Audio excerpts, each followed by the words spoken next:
अच्छा, सबसे पहले नेक्स्ट.जेएस की पर्टिकुलर एप्लीकेशन के अंदर ये चैलेंज है कि हम खुले दिल से रिडक्स को यूज़ नहीं कर सकते हैं। उसकी रीज़न ये है कि फिर नेक्स्ट.जेएस का मकसद जो है ना वो ख़त्म हो जाता है।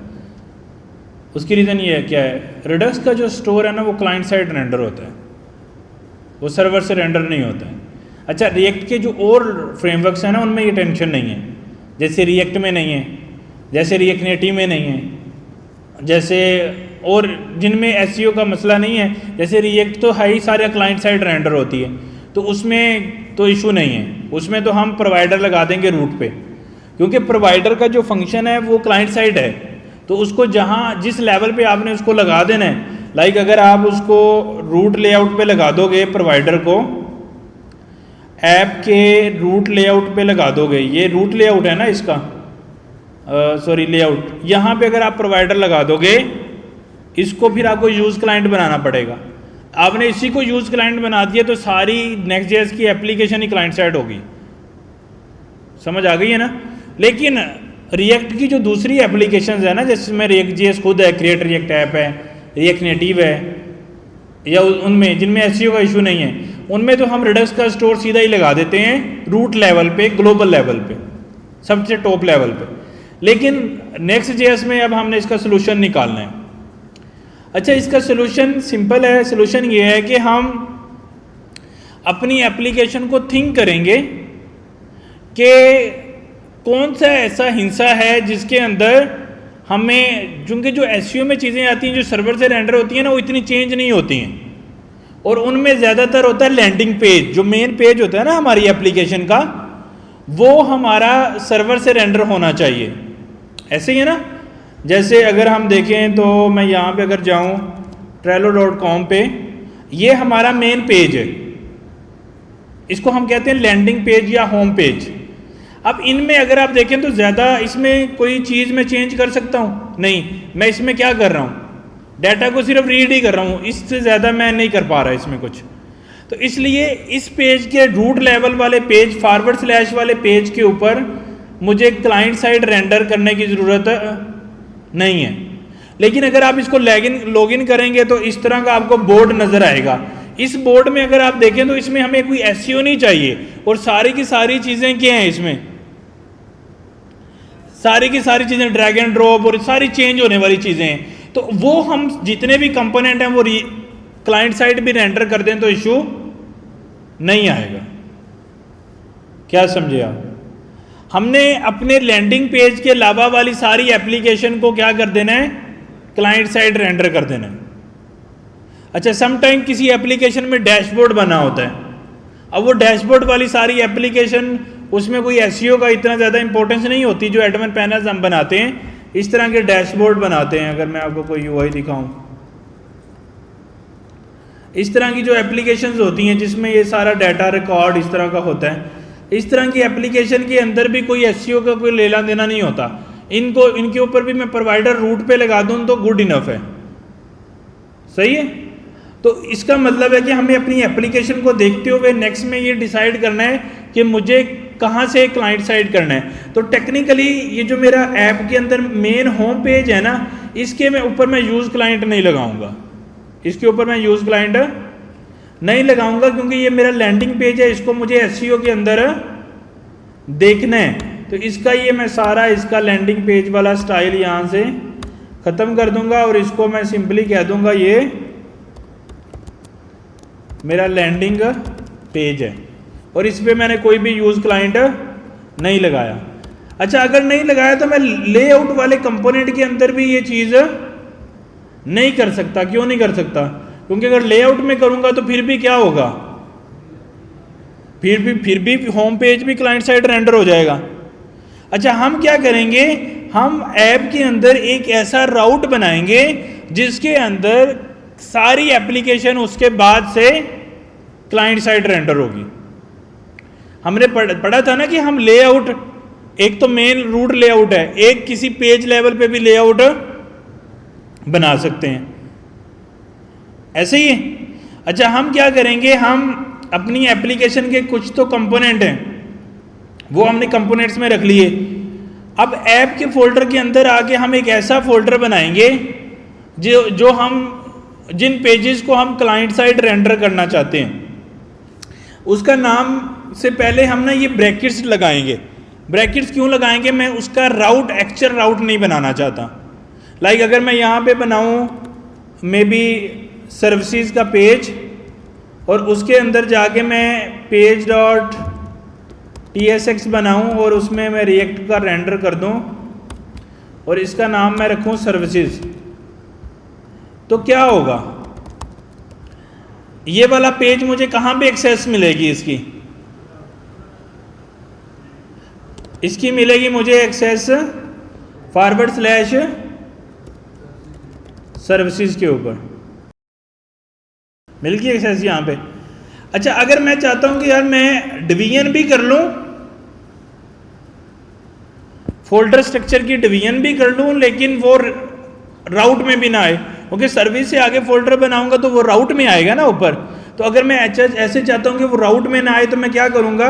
ऐप के अंदर एक पेज बनाऊंगा, ये छोटी स्मॉल ब्रैकेट यूज करूंगा और उसको बोलूंगा पेजेस, कुछ भी नाम रख सकता हूं, मैंने पेजेस रख दिया।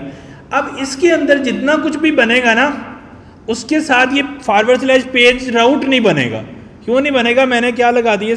इर्द गिर्द ब्रैकेट्स लगा दिए। अच्छा, अब मैं क्या करूंगा?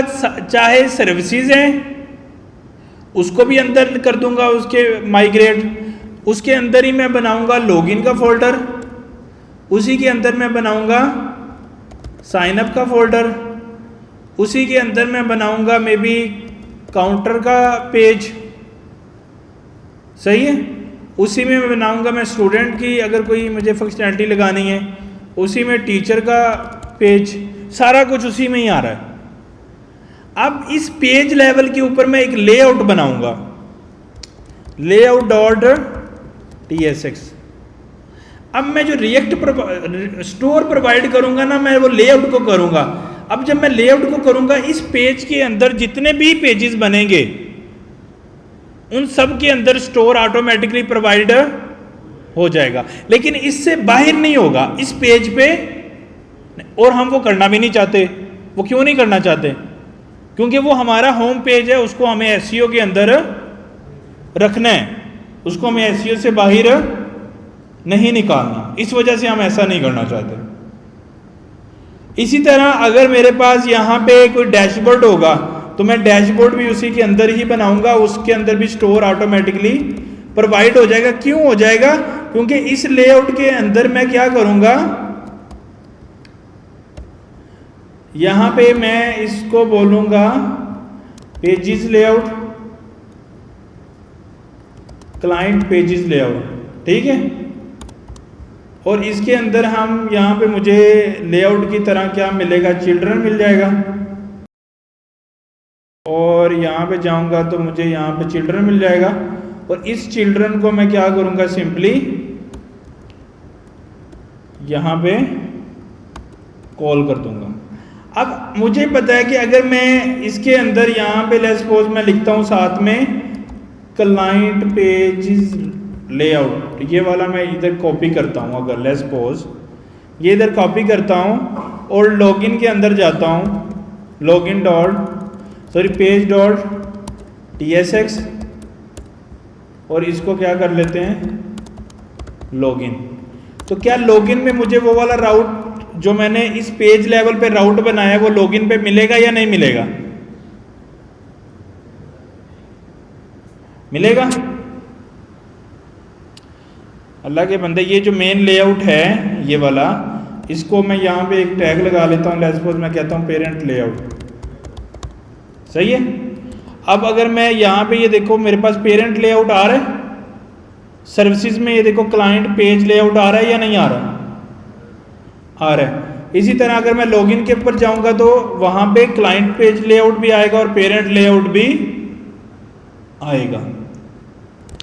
तो ये पेरेंट लेआउट तो सब पे ही चलेगा, लेकिन मैंने ये क्या किया है कि ये वाला जो लेआउट है ये किन को मिलेगा? क्लाइंट साइड का लेआउट किसको मिलेगा? इन सारे पेजेस को जो इस पेजेस के अंदर हैं, जिनके गिर्द ब्रैकेट मैंने, क्योंकि ये लेआउट मैंने इसके अंदर बनाया ना जाके।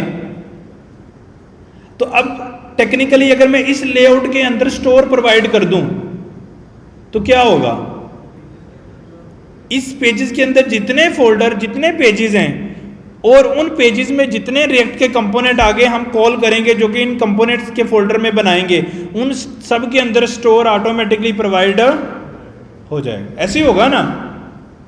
मैंने ऐसा इसलिए किया है, सिर्फ मैंने एक पेज सेव, ऐसा करने से एक पेज मेरा बच गया है क्लाइंट साइड रेंडर होने से। कौन सा वो, क्योंकि मैंने जो पेजेस के अंदर लेआउट है ना, इसमें अगर स्टोर प्रोवाइड करना है तो इसको मुझे क्लाइंट साइड रेंडर भी करना पड़ेगा। अब मैंने इसको क्लाइंट साइड बना दिया तो इसका मतलब है ये सारे पेजेस क्या बन गए हैं, क्लाइंट साइड बन गए हैं। लेकिन क्या ये वाला लेआउट क्लाइंट साइड है, ये वाला पेज क्लाइंट साइड है? नहीं। तो मेन पेज मैंने बचा लिया है लैंडिंग पेज, उसको मैंने क्लाइंट साइड रेंडर है। उसका एक नुकसान ये होगा, मैं उसमें स्टोर एक्सेस नहीं कर सकता, लेकिन उसका एक फायदा भी होगा कि वो पेज एसईओ के अंदर आ जाएगा। लेकिन अगर आप रिएक्ट नेटिव में रिडक्स को लगा रहे हो, रिएक्ट में रिडक्स को लगा रहे हो, फिर आपकी जो मतलब टॉप लेवल का, यानी कि जो हमारे नेक्स्ट में जो सबसे ज़्यादा टॉप लेवल का कंपोनेंट होता है वो कौन सा होता है, layout.th। इसके अंदर फिर हम प्रोवाइडर लगाएंगे। लेकिन अगर नेक्स्ट की एप्लीकेशन है तो फिर रूट वाले में नहीं लगाएंगे, किसी स्पेसिफिक वाले में लगाएंगे। जितने पेजेस मुझे क्लाइंट साइड रेंडर करने हैं उतने पेजेस पे लगाऊंगा। इतनी बात अगर किसी को समझ ना आई हो, रिएक्ट की एप्लीकेशन क्रिएट रिएक्ट वाली बना रहे हो, रिएक्ट नेटिव की बना रहे हो, उसमें प्रोवाइडर कहाँ पे लगेगा, रूट लेवल पे। और अगर नेक्स्ट की बना रहे हो तो रूट लेवल पे नहीं लगाना, उससे एक लेवल पीछे पे लगाना है। जितने पेजेस एसईओ में लेके आने हैं उनको उसके अंदर नहीं रखना। कुछ समझ आई है बात या नहीं आई? प्रोडक्ट्स आती हैं तो हम पूरे पेज को नहीं करेंगे, लेकिन उसका जो स्पेसिफिक प्रोडक्ट वाला हिस्सा है उसको कर लेंगे। और वैसे भी सम टाइम हम जो प्रोडक्ट्स वगैरह लेके आते हैं वो हम सर्वर साइड से ही रेंडर कर सकते हैं, वो हम होम पेज पे वैसे ले आएंगे सर्वर साइड से। अभी के लिए हम जो एसईओ को ज़्यादा फोकस नहीं करेंगे, क्योंकि एसईओ को करेंगे फिर रिडक्स कैसे पढ़ेंगे, फिर तो एसईओ की बातें करते रहेंगे। Redox is against to SEO है ना, क्योंकि वो क्लाइंट साइड रेंडर होती है। लेकिन हमें बहुत सारे केसेस में क्लाइंट, मैं बोल रहा हूँ ना, हमें ऐसे डैशबोर्ड बनाने हैं। अब इसमें एसईओ क्या करनी है, इसमें तो डाटा ही डाटा है। अगर यही सही से नहीं रेंडर करेंगे एप्लीकेशन बनेगी कैसे, तो इश्यूज बनेंगे। सही है। अच्छा, अभी तक मैंने जो रिडक्स तो कहीं नहीं लगाई, लेकिन जो रिएक्ट जो मतलब नेक्स्ट वाला पंगा था उसको सोल्व कर दिया है कि आप लोगों की एसईओ भी मेंटेन रहे और स्टोर भी लग जाए। अब हम स्टोर किस में लगाएंगे, मेन लेआउट में लगाएंगे या पेजेस लेवल के लेआउट में लगाएंगे? Pages level. इसको मे बी आप ऐसे भी कह सकते हो client pages, client side pages, वो ज़्यादा अच्छा हो जाएगा ना, और विजिबिलिटी आ जाएगी, ताकि माइंड से कुछ कन्फ्यूजन नहीं बदल जाए। जो क्लाइंट साइड नहीं रेंडर करने वो हमने इससे बाहर रखने हैं। क्यों? क्योंकि इसके मेन लेआउट में हम यूज क्लाइंट लगा चुके हैं।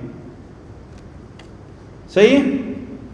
अच्छा, अब नेक्स्ट वाला मसला तो ख़त्म हो गया है। अब यहाँ पे आप क्रिएट रिएक्ट ऐप से आप बनाओ, रिएक्ट नेटिव में बना रहे हो या रिएक्ट में बना रहे हो, सब इक्वल हो गया, क्योंकि रिएक्ट वाला थोड़ा सा मसला तो वो मैंने आपको एक्सप्लेन कर दिया। सही है। अब हम इम्प्लीमेंटेशन करेंगे एक सिंपल रिडक्स की इम्प्लीमेंटेशन, और उसमें सबसे पहला काम क्या होगा हमारे लिए, स्टोर बनाना।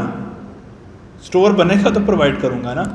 स्टोर कैसे बनाना है, रूट के ऊपर आगे आपने एक फोल्डर बना लेना, that is called store, that is called store. जिस तरह रूट पे कंपोनेंट्स का बनाया है ना, इसी तरह रूट पे क्या बना लेंगे, स्टोर। उसके अंदर मैं बनाऊंगा एक फाइल जिसका नाम रखूंगा store.html। TSX नहीं, TSX जब रिएक्ट का कंपोनेंट बनाते हैं तो चूंकि रिएक्ट का स्टोर रिएक्ट का कंपोनेंट नहीं है तो सिंपल TS फाइल या JS फाइल, TS का फर्क नहीं पड़ता। अच्छा, अब मैंने इसके अंदर करना है स्टोर को क्या करना है, कन्फिगर। आप लोग मुझे बताएंगे स्टोर मुझे कहां से मिलना था?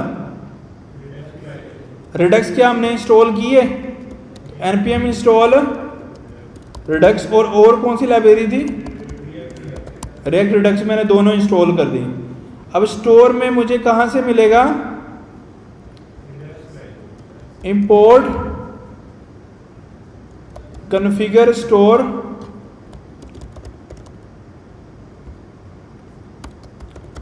कन्फिगर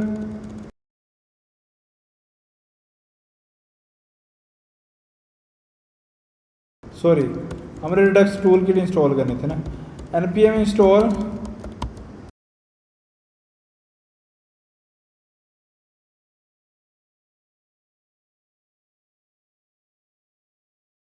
स्टिल नहीं आ रहा है, इंपोर्ट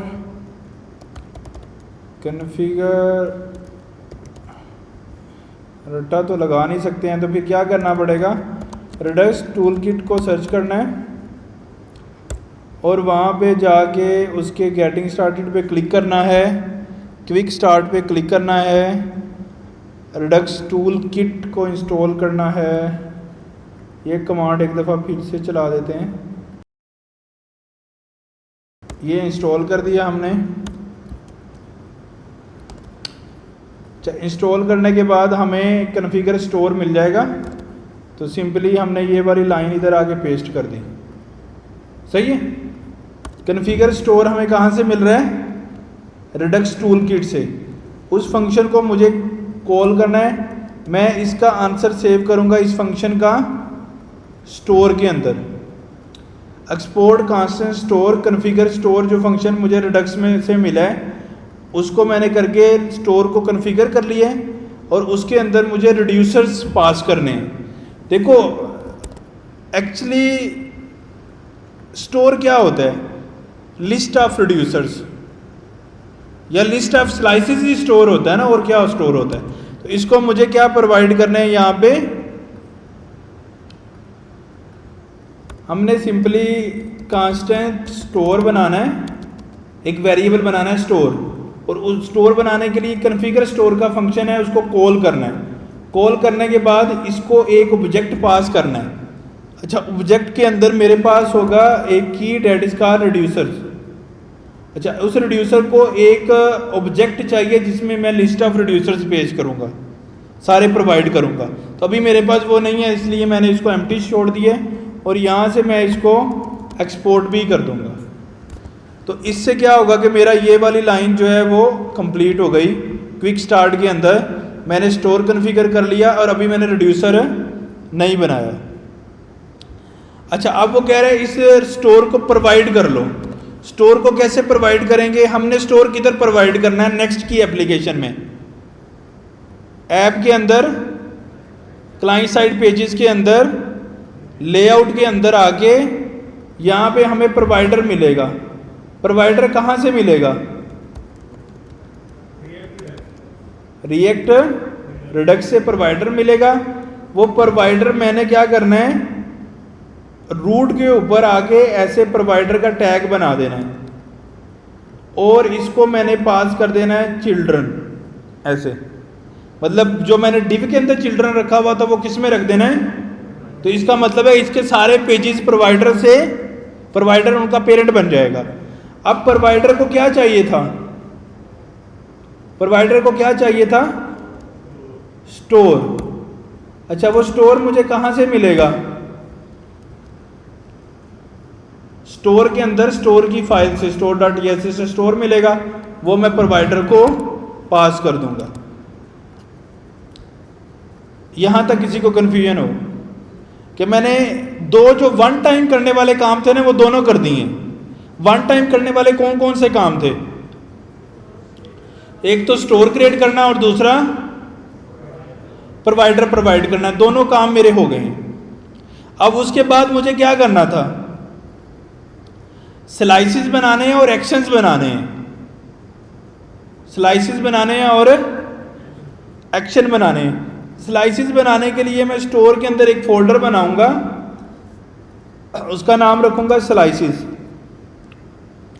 उसमें से एक स्लाइस बना लेता हूं मैं, उसका कह देता हूं काउंटर स्लाइस। हम ऐसी एप्लीकेशन बनाने लगे हैं, सॉरी .ts ऐसी एप्लीकेशन बनाने लगे हैं जिसके अंदर मतलब मैं काउंटर करूंगा, प्लस माइनस पे क्लिक करूंगा तो काउंटर का जो नंबर है वो इंक्रीज होना चाहिए, इसलिए मैंने उसका काउंटर स्लाइस करके एप्लीकेशन बना ली है, स्लाइस बना ली है। अच्छा, काउंटर स्लाइस के अंदर अब मैं आगे इसका स्लाइस क्रिएट करूंगा। अच्छा, स्लाइस क्रिएट करने वाला फंक्शन भी मुझे कहाँ से मिलना चाहिए? रिडक्स टूल किट से, रिडक्स से।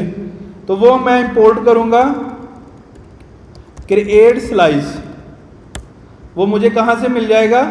रिडक्स टूल किट में से क्रिएट स्लाइस मिल जाएगा। सही है। अच्छा, स्लाइस क्रिएट करने के लिए डेफिनेटली मुझे इस फंक्शन को क्या करना पड़ेगा? कॉल करना पड़ेगा। क्या करना पड़ेगा? कॉल करना पड़ेगा। जब मैं कॉल करूंगा इस फंक्शन को तो इसके अंदर मुझे मल्टीपल चीज़ें पास करनी है। क्या पास करनी है? इस स्लाइस का नाम क्या है, इस स्लाइस की कोई इनिशियल वैल्यूज इसको मैंने देनी है, कोई इनिशियल डाटा होगा या नहीं होगा, और इसके रिड्यूसर कितने होंगे। मतलब इसका स्लाइस मैनेजर जो जिसने इसको मैनेज करना है वो रिड्यूसर जिसमें डिफाइन करने हैं, या और एक्शंस जो इस स्लाइस को अपडेट करेंगे। अच्छा, वो करने के लिए मैं क्या करूँगा? मैंने क्रिएट स्लाइस को क्रिएट कर लिया और इसको काउंटर स्लाइस करके मैंने इसको कुदरती तौर पे उधर भी काउंटर वाली एग्जांपल ही चल रही है। अच्छा, काउंटर स्लाइस के अंदर मैंने जो भी इसका आंसर आया वो काउंटर स्लाइस में रख लिया, क्रिएट स्लाइस का। सही है। अच्छा, अब उसका नाम रखूंगा मैं, कोई इस स्लाइस का कोई नाम होगा, उसका नाम काउंटर स्लाइस मैंने रख लिया, नेम। फिर उसकी इनिशियल वैल्यू होगी, इनिशियल स्टेट।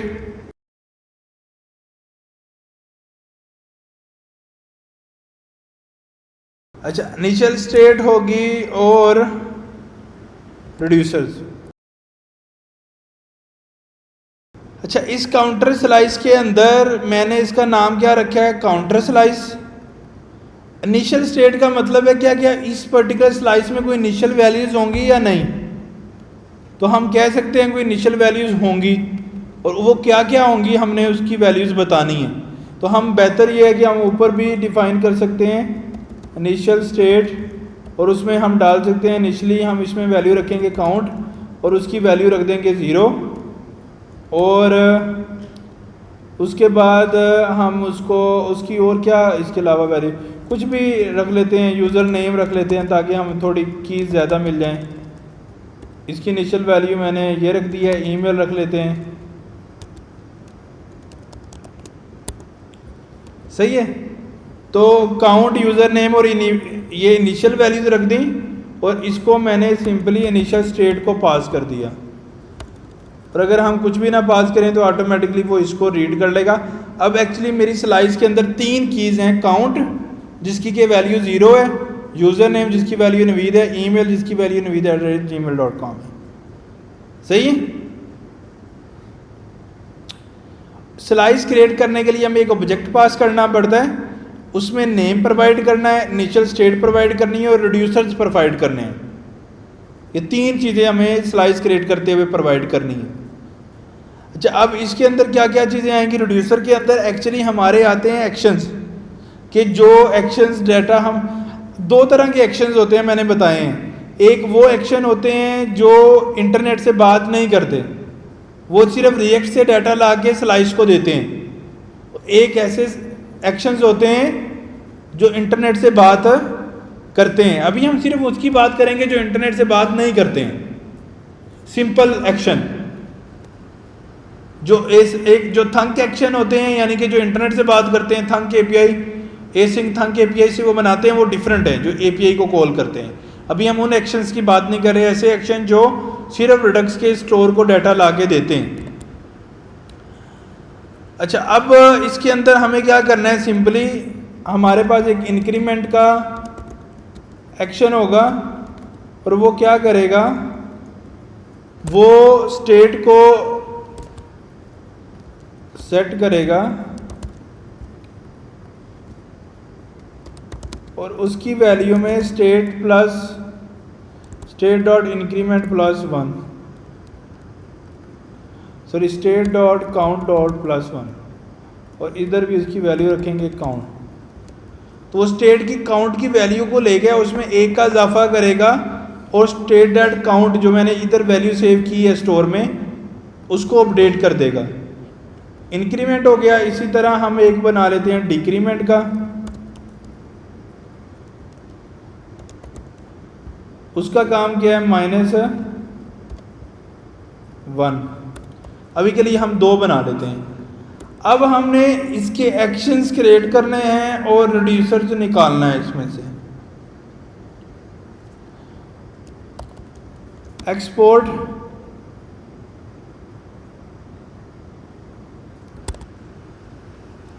अच्छा जी, export default counter slice dot reducer, और जो मैंने फंक्शंस बनाए हैं वो मुझे डॉट एक्शन से फंक्शंस मिल जाएंगे। कांस्टेंट एक्शंस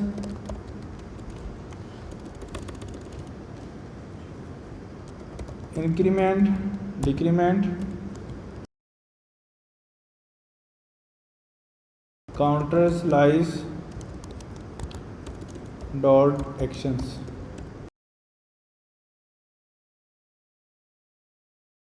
अच्छा, अब ये मैंने एक स्लाइस कंप्लीट की है। इसमें क्या क्या किया है कि एक तो इनिशियल स्टेट, जब भी हमने स्लाइस बनानी है, अब उसका इस स्लाइस का साइज़ कितना है, 3 कीज़, इतना बड़ा स्लाइस नहीं है। ज़्यादा बड़ा स्लाइस होता तो ज़्यादा कीज़ होती, तो अभी 3 ही है, तो छोटा सा स्लाइस है। अब स्लाइस क्रिएट करते हुए स्लाइस का नाम रखेंगे। देखो, उस स्टोर के अंदर बॉक्स क्रिएट करना है, ऊपर उसका लेबल नहीं लगाएंगे तो पहचान कैसे होगी ना कौन सा है स्लाइस, तो उसका नाम रखना बहुत ज़रूरी है। तो इसलिए हमने उसका नाम काउंटर स्लाइस रख दिया। फिर उसकी इनिशियल वैल्यू, यानी कि जब वो समझो नई शॉप बनेगी, उस स्टोर में एक नया डिब्बा बनेगा, इनिशियली कोई वैल्यू उसमें होगी या नहीं, कुछ तो बाद में आएंगी, इनिशियली कुछ होगा या नहीं, जो इनिशियली होगा वो इनिशियल स्टेट के थ्रू हमने उसको पास करना है। और रिड्यूसर्स के अंदर यानी कि जो एक्शंस हमने लिखने हैं, जो स्लाइस मैनेजर यानी कि रिड्यूसर्स को के साथ मिलके स्टेट की वैल्यू को अपडेट करेंगे। लाइक स्टेट डॉट काउंट में वैल्यू पहले 0 थी, अब उसकी वैल्यू में +1 करेंगे, ये -1 करेगा। सही है। तो इससे फिर हमने उसके बाद क्या किया, उस स्लाइस में से एक्शंस निकाल लिए। 2 एक्शन है जो इस रिड्यूसर के अंदर है, इंक्रीमेंट और डिक्रीमेंट, और उसमें से reducer counter slice dot reducer से रिड्यूसर निकाल लिया। अब हमने क्या करना है, सिंपली स्टोर डॉट टीएस के अंदर आना है। हाँ जी, किसको, स्लाइस को या एक्शंस को किया, सॉरी इसको एक्सपोर्ट करना है। एक्सपोर्ट ये एक्शंस कर दिया, एक्सपोज को रिड्यूसर कर दिया। अच्छा, अब मैंने क्या करना था, स्टोर को मैंने अपने स्लाइस के बारे में बताना है। स्टोर को अपने स्लाइस के बारे में आगाही देनी है कि भाई ये मैंने स्टोर बनाया है, ये वाला रिड्यूसर बनाया है। तो वो देने के लिए मैं कहूँगा मेरा काउंटर का स्लाइस है और वो आपको मिलेगी काउंटर स्लाइस के अंदर काउंटर स्लाइस में से। सही है। बल्कि इसका नाम हम ऐसे करते हैं, ठीक है। अच्छा, काउंटर स्लाइस में से मुझे स्लाइस मिल गया, वो मैंने सिंपली इसको दे दिया। अभी हमने एक ही स्लाइस बनाया। अगर मुझे एक और स्लाइस बनाना होगा, मैं स्लाइस नंबर 2 लगा दूंगा, फिर स्लाइस नंबर 3 लिख दूंगा, फिर स्लाइस नंबर 4, इधर स्लाइसेस मेरे आते जाएंगे। सही है। अच्छा वो हम अभी करेंगे सेकंड टाइम जब हम इसको देखेंगे। अब हमने एक स्लाइस बना लिया है और उसको हमने अपने स्टोर को उसके बारे में बता भी दिया कि मैंने काउंटर स्लाइस बनाया है, और उसी काउंटर स्लाइस में मेरे पास एक्शंस भी हैं और उसके रिड्यूसर्स भी हैं। यानी कि ये दोनों चीज़ें, एक्शन और रिड्यूसर स्लाइस मैनेजर, ये एक ही फाइल में होते हैं। जो स्लाइस हम बनाते हैं उसी फाइल में हम एक्शन भी लिख देते हैं, इंक्रीमेंट डिक्रीमेंट वाला एक्शन हमने लिखा वहाँ पे, और उसी के अंदर हम स्लाइस मैनेजमेंट भी करते हैं। अब हमने इस स्लाइस से रीड करना है डाटा और इसको देना है, इससे डाटा रीड करके इसको देना है, तो फिर हमें क्या करना पड़ेगा, मतलब समझो डाटा स्टोर से लेकर रिएक्ट के कंपोनेंट को देना है तो यूज सेलेक्टर लगाना पड़ेगा ना। तो हम किसी भी कंपोनेंट को मे बी हम क्या करते हैं, यहाँ पे आके यहाँ पे काउंटर करके हमने पेज बना लेते हैं नया, page.tsx। उसमें हम क्या करते हैं, एक काउंटर का पेज हमने बना लिया है। अब इसमें मैं यहाँ पे काउंट की वैल्यू को इसके साथ शो करना चाहता हूँ। यहाँ पे करने के लिए मुझे क्या करना पड़ेगा, यूज सेलेक्टर लगाना पड़ेगा। तो यूज सेलेक्टर मैं इंपोर्ट कहाँ से करूँगा, रिएक्ट रिडक्स से, और उसको मैं सिंपली यूज सेलेक्टर को मैं करूँगा कांस्टेंट काउंट, इसको कॉल करूँगा, और कॉल करने के बाद मैं इसको कहूँगा कि स्टोर में से जाओ, क्या कर रहे हैं, स्टोर में से मुझे स्टोर डॉट काउंटर स्लाइस के अंदर से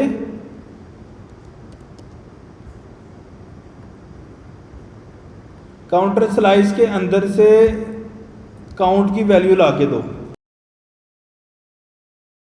ठीक है, कि स्टोर के अंदर यूज सेलेक्टर के पास पूरा स्टोर पड़ा है ना, और उसमें उसके पास एक काउंटर स्लाइस होगी। ये वही स्लाइस है जो हमने यहाँ पे डिफाइन की है और स्टोर को उसके बारे में बताया है। तो मैंने उसको कहा कि उस स्लाइस, काउंटर स्लाइस से काउंट की वैल्यू को रीड करो और उसको इस काउंट के वेरिएबल में डाल दो, और उसको सिंपली मैंने यहाँ पे डिस्प्ले करा दिया। अब टेक्निकली अगर मैं इस पेज पे जाऊँ काउंट फॉरवर्ड स्लैश काउंटर वाले पे, तो मुझे वो स्लाइस मिलनी चाहिए या नहीं, वैल्यू मिलनी चाहिए ना काउंट। तो मैं क्या करूँगा, यहाँ पे मुझे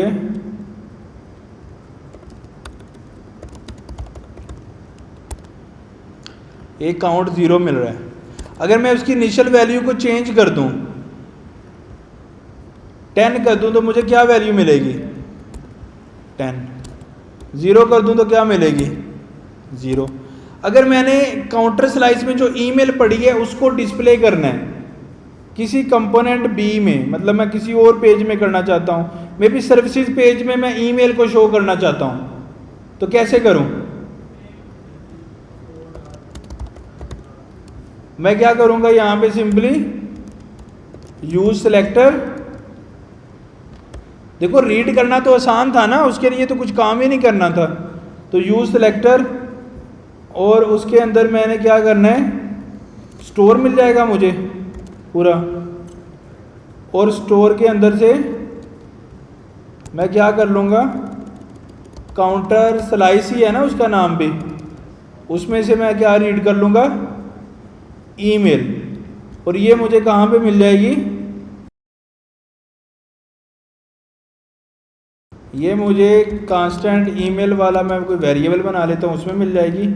और सर्विसेज के साथ मैं यहाँ पे ईमेल लिख देता हूँ।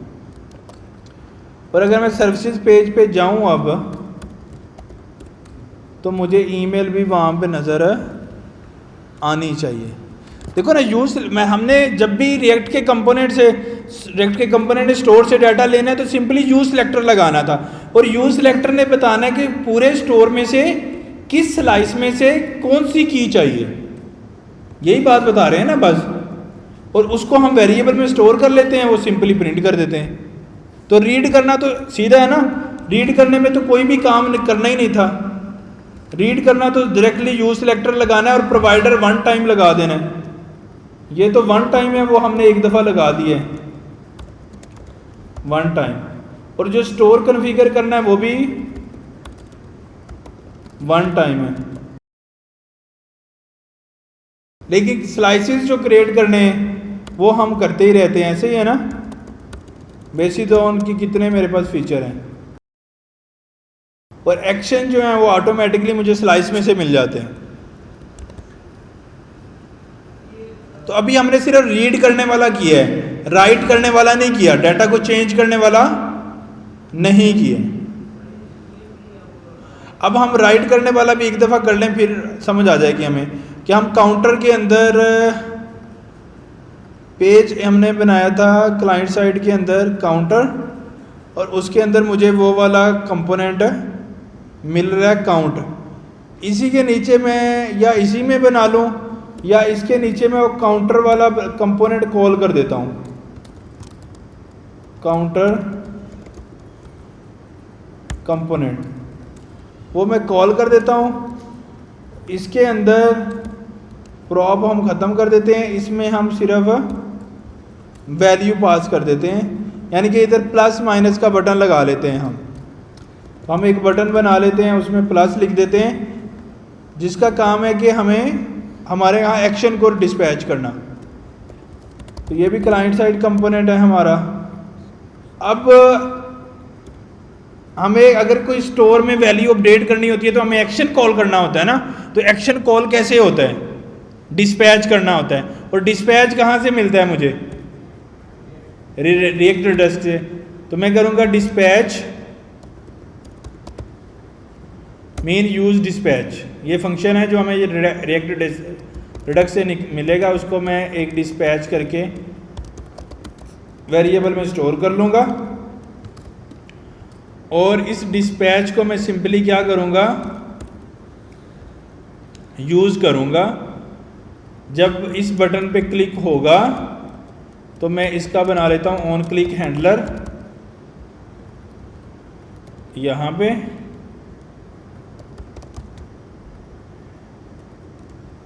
और वो कॉल होगा और उसके अंदर हम डिस्पैच करेंगे एक्शन को। और एक्शन का नाम क्या है? इंक्रीमेंट। और वो हमें कहाँ से मिलेगा? स्लाइस से। कहाँ से मिलेगा? स्लाइस से। काउंटर स्लाइस से इंक्रीमेंट का फंक्शन मिलेगा, उसको सिंपली हमने ऐसे कॉल करना है। और उसको कोई भी डाटा नहीं चाहिए क्योंकि हम डाटा पास कर नहीं रहे हैं। अब अगर मैं ये वाला कंपोनेंट चलाता हूँ और मैं जाता हूँ काउंटर वाले ही पेज के ऊपर, ये मुझे नज़र आ रहा है 0 और प्लस का बटन, मैं इस पर क्लिक कर रहा हूँ तो 1 हो गया।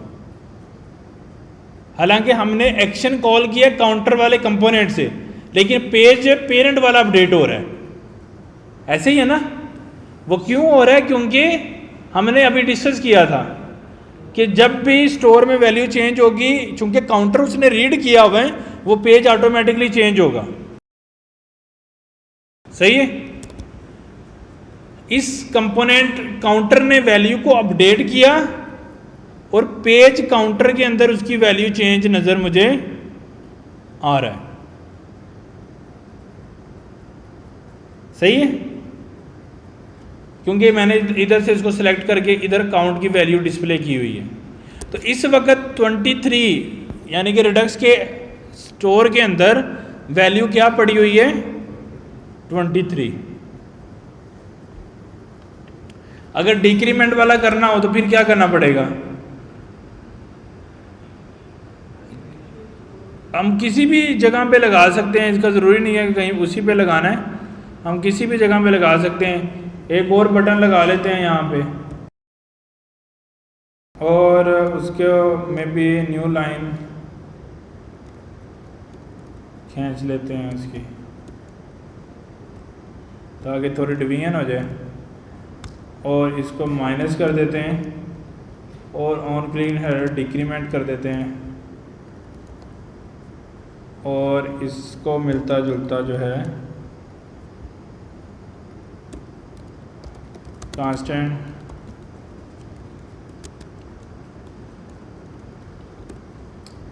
डिस्पैच करना है डिक्रीमेंट को, और डिक्रीमेंट मिलेगा कहाँ से, स्लाइस से, उसको सिंपली कॉल करना है हमने।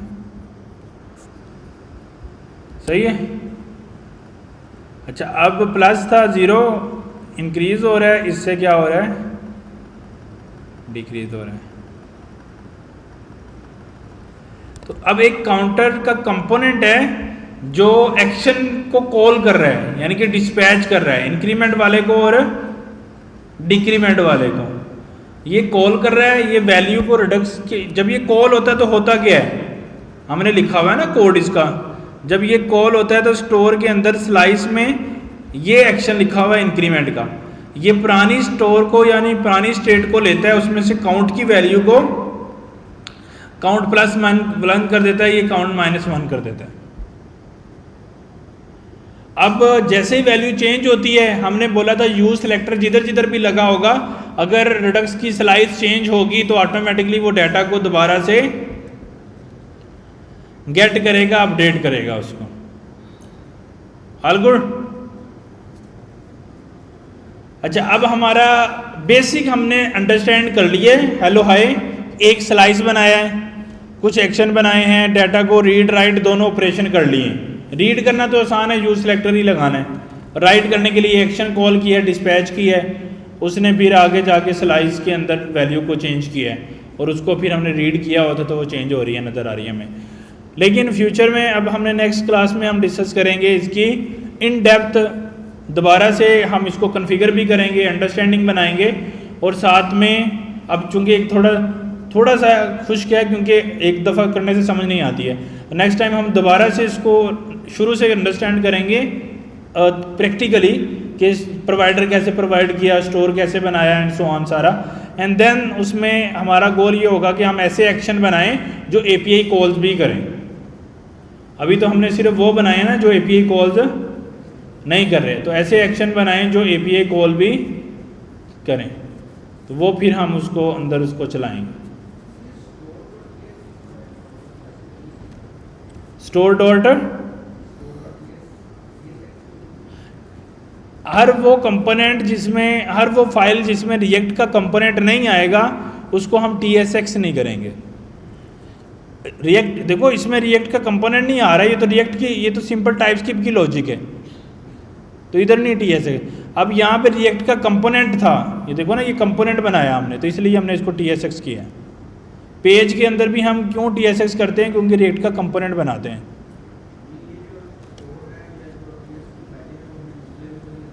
नहीं, वो तो सिर्फ बैकग्राउंड की स्टोर लॉजिक्स है ना, बैकएंड स्टोर है वो नज़र है, व्यू है, हाँ, डाटा को डिस्प्ले करने के लिए। ऑल गुड, इंटरेस्टिंग था। हाँ जी, मैं कोड पुश कर देता हूँ, मैं रिकॉर्डिंग भी अपलोड कर दूँगा, फिर समझ आएगा। एक्चुअली मैंने आपको बोला था कि जो रिडक्स है ना, ये थ्योरेटिकली तो शायद आपको समझ आ गई थी, लेकिन जब आपने प्रैक्टिकली देखा है तो फिर हेरा फेरी हो गई है। लेकिन बात अगर देखें तो वही है जो मैंने पहले की थी, यूज सेलेक्टर लगाया, डिस्पैच लगाया, स्लाइस बनाया, लेकिन जब तक 2-3 दफ़ा नहीं इसको समझेंगे तो मुश्किल तो है, क्योंकि रिएक्ट की दुनिया में, रिएक्ट में यानी रिएक्ट क्रिएट रिएक्ट ऐप बनाएं, रिएक्ट नेटिव बनाएं, गेट्सबी बनाएं, नेक्स्ट.js, रीमक्स, इसके जितने भी टूल में आते हैं, जब हम रिडक्स करते हैं तो फंस जाते हैं, क्योंकि और मेन टॉपिक ही है, सारी एप्लीकेशन इसकी बेस पे चलती है, क्योंकि एप्लीकेशन में क्या होता है, डाटा ही तो होता है, तो डाटा को ही अगर हम सही से हैंडल नहीं कर रहे तो प्रॉब्लम है।